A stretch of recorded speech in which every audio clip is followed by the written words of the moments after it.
Today, the United States is the largest superpower in the world. But has that always been the case? The answer to that question is a resounding no. In fact, up until the Second World War, the United States had no interest in becoming a major power. If that's true, how did America become a superpower? And why did it happen after World War II? We hear the word superpower all of the time, but what does that really mean? You'd be surprised to learn that there's no real definition of what makes a country a superpower, at least one that everyone can agree on. Also, there are no specific numbers a country needs to achieve to be considered a superpower, be it the size of the army, the country's GDP, or the number of allies it has. So if there's no definition of superpower or specific numbers that a country needs to achieve, then how do you know if you are a superpower? It mostly comes down to what other countries think. If they believe you are a superpower, then you probably are a superpower. But that is not enough to define superpower. We must look deeper into what makes a superpower. Perhaps there are certain traits that all superpowers share. In fact, there are. Military might. Superpowers need to have a large and powerful military. They must be able to project force almost everywhere in the world, on the ground, in the air, and at sea. Their weapons are technologically superior to other countries and almost always have military bases spread across the globe. Economic strength.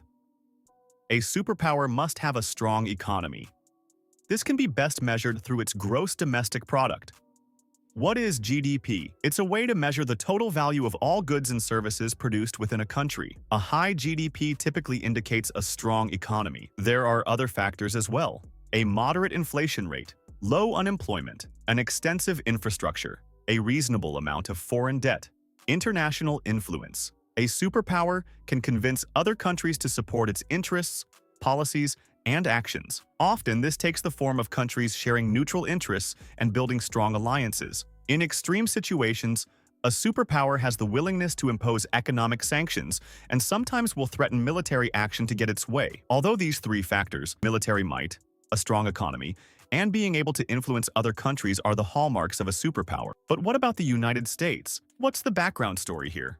The answer may surprise you. Throughout most of its history, the United States was considered a minor, relatively insignificant country. It was far from Europe, had a very small army, and had little interest in becoming a major power. Aside from the Western Hemisphere, the United States largely ignored the rest of the world. That began to change in 1898 as a result of the Spanish-American War. Almost everyone expected Spain would win, and win easily. After all, it was militarily much larger.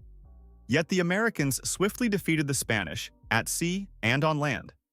Not only did the United States soundly defeat a major European power, it had done so in a mere 6 weeks. What was even more impressive was that the United States had been able to capture Spanish territory far from its shores. By the end of the war, America controlled several territories in the Caribbean. It had also wrestled control of the islands far from America's shores. With the Philippines, America now had a foothold in Asia, a base from which it could trade throughout the region. It also annexed the Hawaiian Islands, allowing it to control part of the Central Pacific Ocean. To everyone's surprise, the United States had built a small empire for itself. Much like the Spanish-American War, the United States entered the First World War with a small military. In fact, the army was smaller than 13 of the states that were already active in the war. It had a standing army of less than 130,000 soldiers in 1917. A year later, it had 4 million men under arms, half of them serving in Europe. And again, the United States showed that it could project force far from home. At its peak, some 10,000 soldiers arrived in France each day. For a time, however, it appeared that America wanted to become part of a wider world. It even proposed the creation of an international body to resolve disputes through dialogue, diplomacy, and mediation. It was the first institution of its kind in the modern era. Instead of returning to isolation, the United States sought to bring the nations of the world together and participate in the global community beyond trade and military actions. It was called the League of Nations. More than 40 nations signed on to the League of Nations immediately. These included major powers such as the United Kingdom and France. Lesser powers such as Japan and the newly formed Soviet Union were also founding members. They were joined by many other countries around the world, including Brazil, China, South Africa, and others. At its peak, the League of Nations had more than 60 members, with representatives from every region of the world. Yet, the country that proposed the idea of the League of Nations, the United States, did not join. There was simply not enough political support to become a member of the international community. American politicians sought to retreat from world affairs and return to a policy of isolationism, and so they did. When the Second World War broke out in 1939, the United States sought to avoid becoming a direct participant in the conflict.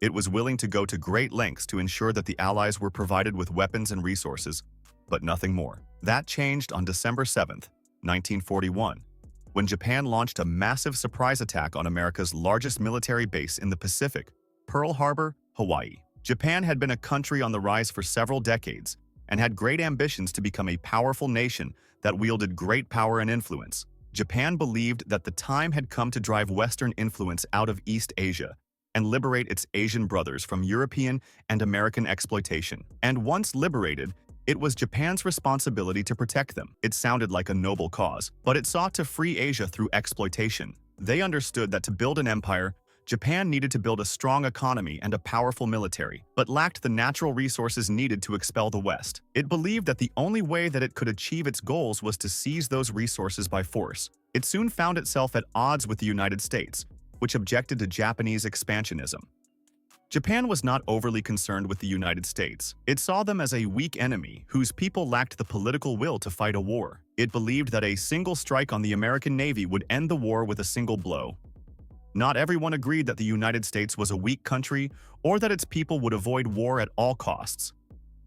One of Japan's greatest military leaders, Admiral Isoroku Yamamoto, knew the potential of the United States. He had spent a considerable amount of time in America. He understood the vastness of America's resources, its industrial capabilities, and a strong sense of determination among its people. Yamamoto saw the United States as a sleeping giant that, once awakened, would prove to be a dangerous enemy. And he was right. The United States did not back down after the destruction of its fleet at Pearl Harbor. Japan had woken the giant, and that spelt doom for Japan and its German ally. The United States had long been an industrial powerhouse. Although many American factories closed through the Great Depression, they were quickly reopened and retooled to produce war materials. New factories were built, increasing the amount of goods the United States could produce. With its vast natural resources, the United States had the necessary materials to supply its factories. It mobilized its population, which had grown to 150 million people, to work in its factories and serve in the military. In 1941, the U.S. military had 1.4 million men under arms. By 1945, the size of the American military had grown to 12 million. The Army itself had increased from 1.4 million soldiers to well over 8 million in just 4 years. It also developed a secret weapon, one that would change the course of world history, the atomic bomb. Yes, the sleeping giant was fully awake and would never sleep again. The United States emerged from the Second World War as the most powerful nation in the world, a title that it still holds today. As a result of the Second World War, the United States went from being a B-list actor on the world stage to the biggest superstar ever known. America still possesses all of the traits of a superpower, but some areas are starting to weaken. The United States has amassed a staggering amount of debt in recent decades, and it faces a serious trade deficit that increases every year. Just last year alone, the trade deficit increased by more than 10%. And there are no signs that the situation will improve in the next few years. Political divisions are widening, and the ability to is becoming more difficult. Even election results have been called into question. But not all is lost. America remains the most powerful nation in the world. It has a modern and powerful military that is second to none. Its economy remains the largest in the world, and there is no evidence that its influence on world affairs is in decline. Problems can be fixed, and the United States will remain a superpower for the foreseeable future. Share your thoughts on comment. See you in the next video.